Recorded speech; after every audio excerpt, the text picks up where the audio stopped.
Kumusta naman si Marichoy, Rocio? Mabuti, pero hindi ka pa tapos sa kwento mo. Ibig mo sabihin, magtatrabaho ka dyan, tapos ipapadala ka rin sa California? Tama ka.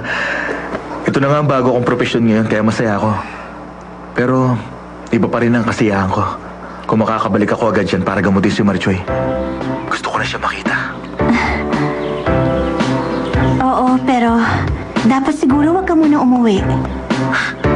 Bakit tayo mo ako pauwi? Hindi ka nakikinig sa akin. Sinabi ko sa'yo na gusto ko na makabalik dyan kaagad para makasama ko na si Marichoy. May nangyari ba? Rosh, may tinatago ka ba sa akin? Kumusta si Marichoy? Hindi ako pwedeng maglihim sa'yo pero may dapat ka malaman. Rosh, tinatakot mo ba ako? Anong nangyari kay Marichoy? Sabihin mo sa akin. Kasi hindi ka na niya mahal, kuya. Hindi ka na niya mahal. Tama ba narinig ko? Rosyo, hindi ako naniniwala sa sinasabi mo.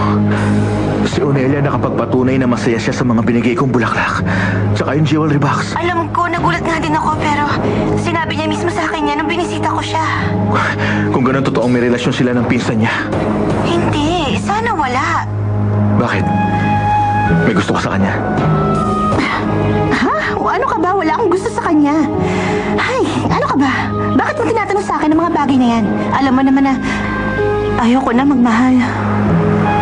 Ganun din ako, Rosyo.